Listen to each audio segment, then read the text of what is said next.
Hello students, देखिए आज का जो हमारा टॉपिक है वो है प्लैंक का क्वांटम सिद्धांत, जिसको हम इंग्लिश में कहते हैं प्लैंक्स क्वांटम थ्योरी। तो स्टूडेंट्स, हम समझेंगे कि प्लैंक्स क्वांटम थ्योरी क्या होती है और किस संबंध में दी गई, इसका मतलब क्या है। एक एक बात को बहुत ही अच्छे से हम इसको एक्सप्लेनेशन के साथ में समझेंगे। तो सबसे पहले हम समझते हैं कि सन 1900 ईस्वी में जर्मन वैज्ञानिक मैक्स प्लैंक, जिनका पूरा नाम था मैक्स प्लैंक और ये कहाँ के थे, जर्मन के थे, ने ब्लैक बॉडी रेडिएशन की घटना के संदर्भ में एक थ्योरी दी जिसे प्लैंक क्वांटम थ्योरी कहा गया। अब स्टूडेंट्स, आपकी समझ में आ रहा होगा कि ब्लैक बॉडी रेडिएशन क्या होता है। ब्लैक बॉडी, ब्लैक का मतलब ब्लैक, बिल्कुल काला जो चीज़ें होती हैं उसको हम ब्लैक बॉडी कह देते हैं। अब उसमें रेडिएशन का मतलब आपको पता ही है कि एक ब्लैक चीज़ होती है। आदमी ब्लैक कपड़ा जब पहनता है गर्मी में तो आपको पता होगा कि उसके अंदर गर्मी ज़्यादा महसूस होती है। अब गर्मी ज़्यादा महसूस क्यों होती है? क्योंकि वो रेडिएशन को अपने अंदर पूर्ण रूप से क्या कर लेती है, वो एब्जॉर्ब कर लेती है। समझे नहीं? जब वो अंदर एब्जॉर्ब कर दे, इसलिए उसको ब्लैक बॉडी रेडिएशन की कहा जाता है।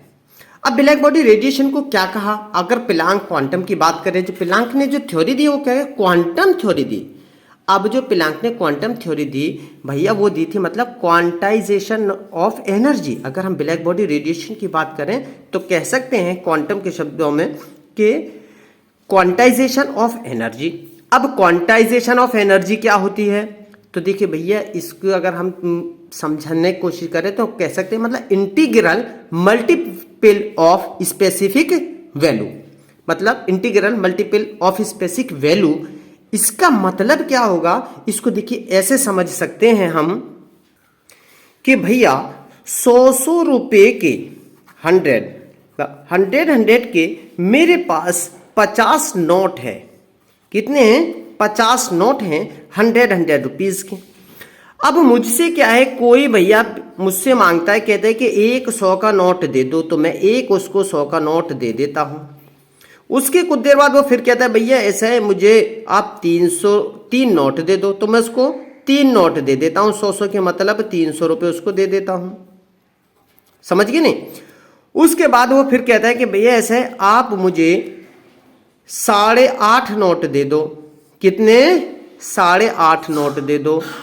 तो मैं क्या करता हूँ भैया, उसको मना कर देता हूँ। क्योंकि मैं 8.5 नोट दे नहीं सकता, क्योंकि मेरे पास 100 के नोट हैं, छुट्टा मेरे पास है ही नहीं कोई, तो मैं कैसे दे सकता हूँ? मैं किसी से लूंगा भी नहीं, ये भी बात है। तो मैं क्या करता हूँ, उसको मना कर देता हूँ। मैं कह देता हूँ भैया 8.5 की जगह या तो तू 9 ले ले, 9 नोट ले ले 100 के, तो 900 रुपये हो जाएंगे, या पूरे के पूरे तू 8 नोट ले ले, मतलब 800 रुपये उसको हो जाएंगे। लेकिन मैं इसको जो 50 का नोट ये कह रहा है कि 8.5 नोट मैं नहीं दे सकता। समझ में आ रही है ना बात? तो इसका मतलब ये है कि जो क्वांटम थ्योरी है, जो क्वांटम ने दी है, उन्होंने ये बात कही कि हम जो ये थ्योरी है भैया, ये इंटीग्रल होती है। क्या होती है? इंटीग्रल होती है, मतलब डेसिमल नहीं होती कभी भी। क्वांटम थ्योरी जो डेसिमल में नहीं होगी। डेसिमल का मतलब समझ में आता है? डेसिमल का मतलब होता है भैया दशमलव, मतलब कभी भी पॉइंट में वैल्यू नहीं होगी, इसकी पॉइंट में नहीं होगी। ठीक है। दूसरी बात एक ये कही कि फ्रैक्शनल भी नहीं होगी। फ्रैक्शनल का मतलब आपको पता होगा, मतलब भिन्नों में भी नहीं हो सकती। समझ रहे हो नहीं? मतलब पूर्णांक के रूप में होगी कोई भी चीज़, मतलब इंटीग्रल होगी।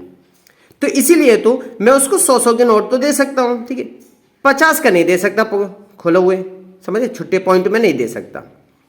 समझ में? तो ये है आपका क्वांटाइजेशन ऑफ एनर्जी जो क्वांटम ने दी थी। अब इसको देखिए, ये होता क्या है, किस रूप में होती है, तो इसको भी हम देखिए बहुत अच्छे से समझने वाले हैं।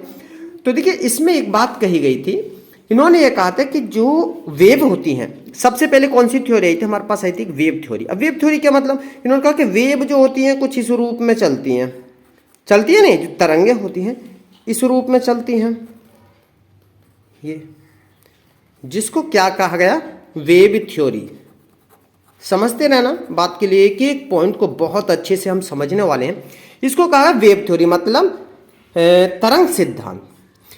लेकिन जब क्वांटम जी आए तो क्वांटम जी ने इस थ्योरी को नकार दिया बिल्कुल। कहा कि तरंग जो होती है इस रूप में नहीं चलती भैया, वो इस रूप में चलती हैं। किस रूप में? मतलब इस तरीके से एक बंडल या पैकेट के रूप में ऐसे चलती हैं। ये क्वांटम जी ने ये बात कही थी कि वो इस रूप में नहीं चलती, जो तरंगें हैं वो इस रूप में चलती हैं, क्वांटम के रूप में। समझते रहना, ठीक है। तो इसको क्या कहा गया? इसको कहा गया भैया क्वांटम थ्योरी। क्या कहा गया? Quantum theory. बात समझ में आ रही है ना? तो इन्होंने इसको क्वांटम थ्योरी कहा। ये क्या था आपका? ईएमआर। ईएमआर का मतलब समझते हो? Electromagnetic radiation. तो तरंग के रूप में चलता है, चलता है नहीं? तो इन्होंने ये बात की, जो ये जो रेडिएशन है ये भैया इस रूप में नहीं चलता, बल्कि ये एक बंडल, जो इसे ये दिखाई दे रहा है ना, बंडल या पैकेट के रूप में चलता है, इस रूप में चलता है। इसको इन्होंने कहा था क्वांटम थ्योरी, जिसको क्वांटम ने इस थ्योरी को नकार दिया था। इसके बाद ये थ्योरी दी गई थी। समझ में आ रहा है ना? तो इसको देखिए बहुत अच्छी चीजें के लिए और समझेंगे। अब जो ये बंडल है इसको क्या कहा? Packet of energy. समझते रहना, इसको क्या कहा है? Packet, PACKET, packet of energy. समझते रहना, packet of energy. Packet of energy का मतलब बंडल, अगर हम हिंदी की बात करें तो बंडल। अब इन्हीं बंडल को क्या कहा गया भैया? क्वांटम ऑफ एनर्जी कहा गया। क्या कहा गया? क्वांटम ऑफ एनर्जी कहा गया। क्वांटम ऑफ एनर्जी कहा गया इसको। अब इस क्वांटम को ही क्या कहा गया? ठीक है, क्या कहा था? फोटॉन्स कहा था। क्या कहा था? फोटॉन्स। फोटॉन्स किसके संदर्भ में कहा गया? लाइट के संदर्भ में। जब ये बात लाइट के संदर्भ में कही जाएगी तब ये फोटॉन्स कहलाएंगे, जो आपके क्वांटा होते हैं। बात समझ में आ रही है ना? तो ये थी क्वांटम, इसलिए इसको क्वांटम थ्योरी का। तो ये बात जो कही थी उन्होंने, ये कही थी कि पार्टिकल के रूप में चलती है। किसके रूप में? कह सकते हैं, मैं यहां पर, चलो सॉरी थोड़ा ध्यान रखना है, क्वांटम थ्योरी तो क्वांटम थ्योरी है, लेकिन ये जो थे पार्टिकल होते हैं ना, कण, तो इसको कहा गया पार्टिकल थ्योरी। क्या कहा गया? पार्टिकल थ्योरी कहा। उन्होंने ये बात की थी जो बंडल हैं वो पार्टिकल्स के रूप में चलते हैं, और प्रत्येक एक पार्टिकल्स को क्या? पैकेट ऑफ एनर्जी, मतलब एक ऊर्जा का एक बंडल। और इसी बंडल क्या क्या है? Quantum of energy. और क्वांटम ऑफ एनर्जी क्या कहते हैं? हम फोटॉन्स कहते हैं, जो क्वांटा कहलाते हैं। समझ में आ रहा? अब इसको देखिए, हम इसी परिभाषा से एक एक बात को और समझ। अब इस थ्योरी के मुख्य बिंदु निम्न है, मतलब अकॉर्डिंग टू दिस थ्योरी क्या बात कही थी। देखिए पहला पॉइंट समझेंगे इसके लिए, विकिरित ऊर्जा मतलब रेडिएंट एनर्जी लगातार उत्सर्जित अथवा अवशोषित नहीं की जा सकती। बात समझ में आ रही है? क्यों नहीं की जा सकती? देखिए इसको अभी हमने समझा था स्टूडेंट्स कि ये जो हम देख पा रहे हैं, ये जो देखिए बंडल हैं, जब किसके पार्टिकल के रूप में, तो इनके बीच में स्पेस आ रहा है, तो कैसे डिसकंटिन्यूअस के रूप में जा रही है, ना कि लगातार जा रही है। लगातार तो ये हमारा जो वेव थ्योरी उसमें कही गई थी लगातार चलती है, इनमें कोई गैप नहीं होता है। लेकिन क्वांटम ने जो कही ये पार्टिकल के रूप में चल लें तो ये डिसकंटिन्यूअस होता है, मतलब लगातार ये नहीं होता है। तो पॉइंट समझना। तो रेडिएंट एनर्जी लगातार उत्सर्जित अथवा अवशोषित नहीं की जा सकती। इसका उत्सर्जन अथवा एब्जॉर्प्शन मतलब एमिशन, और एब्जॉर्प्शन का मतलब अवशोषण, ऊर्जा के छोटे छोटे बंडलों मतलब पैकेट के रूप में होता है, जिन्हें क्वांटा कहते हैं। प्रकाश के संदर्भ में ये ऊर्जा के पैकेट फोटॉन्स कहलाते हैं। तो भैया यही तो बात अभी कही थी कि ये जो है पॉइंट आपके दिखाई दे रहे हैं, इनको क्या कहा है? क्वांटा कहा गया। और इन क्वांटा को क्या कहा गया? प्रकाश का फोटॉन्स कहा गया। बंडल के रूप में चलते हैं, समझ गए नहीं? तो इनके बीच में गैप भी आ जाता है, लगातार नहीं होता है। अब नेक्स्ट बात इसमें क्या? प्रत्येक क्वांटा। प्रत्येक क्वांटा मतलब, प्रत्येक क्वांटा का मतलब देखिए, जो ये हैं ये आपके क्या है? क्वांटा है। एक क्वांटा, दो क्वांटा, थ्री क्वांटा। तो मतलब एक क्वांटा की बात हो रही है कि प्रत्येक क्वांटा या फोटॉन्स की ऊर्जा E उसकी फ्रीक्वेंसी मतलब आवृत्ति न्यू के समानुपाती होती है। तो भैया इसका फॉर्मूला देखिए क्या बना? E प्रोपोर्शनल न्यू बन गया, या E equal to H nu. H क्या है यहां पर? देखिए भैया कांस्टेंट होता है। क्या होता है? कांस्टेंट, जिसे हम प्लांक कांस्टेंट भी कहते हैं। वी नो दैट मतलब हमें पता है कि न्यू बराबर सी अपॉन लैम्डा, न्यू बराबर सी अपॉन लैम्डा, तो ई बराबर क्या आ जाएगा भैया एच सी अपॉन, ई बराबर क्या आ जाएगा एच सी अपॉन लैम्डा। आ गया। अब जो देखिए ये जो एनर्जी है भैया ये एक फोटोन की एनर्जी है, यहां पर ध्यान रखना है, ठीक है। तो ये हमारे पास में फॉर्मूला इस तरीके से आ जाता है। अब इसकी क्या होती है वेयर एच क्या होता है आपका, देखिए प्लांक कांस्टेंट है और एच की वैल्यू 6.626 इंटू 10 की पावर माइनस 34 जूल सेकेंड होती है, समझिए। या दूसरी बात करें मीटर में निकाले तो 6.626 इंटू 10 की power minus 34 kilogram metre square second inverse भी होती है। या अगर अर्ग में करना है तो 6.626 इंटू 10 की पावर माइनस 27 अर्ग सेकेंड होती है। तो एच जो प्लांक कांस्टेंट इसकी वैल्यू 3 होती है, लेकिन मेनली जो यूज होती है ध्यान रखना ये वाली वैल्यू इसकी यूज होती है, तो इसको आपको ध्यान रखना है। अब ये बात जो देखना समझना, ये किसका था मैंने बताया आपको एक फोटोन की एनर्जी है। अगर इसके अलावा और भी हो तो तीसरे पॉइंट में देखिए समझेंगे, किसी वस्तु द्वारा एब्जॉर्ब मतलब अवशोषण अथवा उत्सर्जित मतलब एमिशन ऊर्जा की कुल मात्रा इस क्वांटा के बहुगुणक या पूर्णांक होती है। सो एनर्जी मतलब ऊर्जा E is equal to n h nu, मतलब भैया ये कह रहा है कि वहां तो हमने ऊर्जा निकाली थी क्या केवल एक अणु की, तो उसको कैसे निकाला दिया था हमने E is equal to h nu, एक की बात हो रही है। लेकिन किसकी, ये वाला जो एक अणु इसके लिए निकाला, लेकिन अणु तो भैया इसमें जो बंडल है वो और भी हैं, ज्यादा भी हो सकते हैं। मान लीजिए एक जो पार्टिकल है या आपका जो बंडल है पैकेट है उसकी ऊर्जा मान लीजिए 10 है और इसमें तो बंडल काफी सारे हैं ना, कितने भी हो सकते हैं, तो उसको हमने क्या माना एन मान लिया, क्या माना है एन माना है।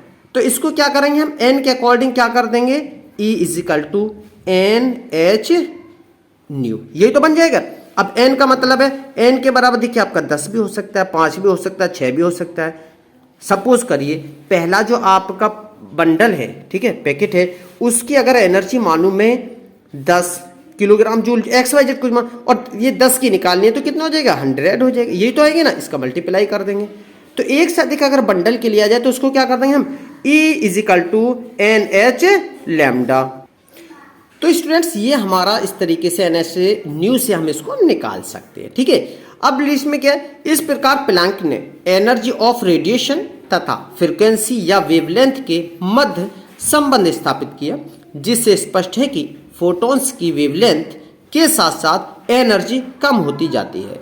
इन्होंने ये बात कही कि भैया जिस तरीके से अगर आपका फोटॉन्स मतलब एनर्जी बढ़ेगी, मान ली चलो ये की अगर एनर्जी क्या है आपकी घट रही है तो वेवलेंथ आपकी बढ़ेगी, वेवलेंथ क्या होगी आपकी बढ़ेगी, ये बात कही थी इन्होंने। इसी से तो ये निष्कर्ष निकाला था। वो कैसे निकाला देखो, फिर समझो पॉइंट को। इस प्रकार प्लैंक ने एनर्जी ऑफ रेडिएशन तथा फ्रीक्वेंसी या वेवलेंथ के मध्य संबंध स्थापित किया, जिससे स्पष्ट है कि फोटॉन्स की वेवलेंथ के साथ साथ एनर्जी कम होती जाती है। जैसे समझो कैसे कि लाल प्रकाश की फोटोन ऊर्जा, फोटोन के बारे में आपको पता ही है, नीले प्रकाश के फोटोन की ऊर्जा से कम होती है। तो देखिए इस थ्योरी को हम पीछे भी एक टॉपिक में पढ़ चुके हैं, तो वहां से भी इसको समझे। विबग्योर बहुत अच्छा से ट्रिक है, 7 जो कलर होते हैं 7 कलर पूरे के पूरे कलर को आप आसानी से रट सकते हो, ठीक है। Violet, indigo, blue, green, yellow, orange and red. तो ये बहुत विबग्योर से सीधी सी बात है। तो देखिए जो विबग्योर का मतलब है, अगर हम V से चलें R की तरफ को लास्ट में, तो ऊर्जा का ये घटता क्रम है। मतलब सबसे ज़्यादा एनर्जी जो होगी वो किसकी होगी, V से होगी। सबसे कम इसमें एनर्जी रेड की होगी।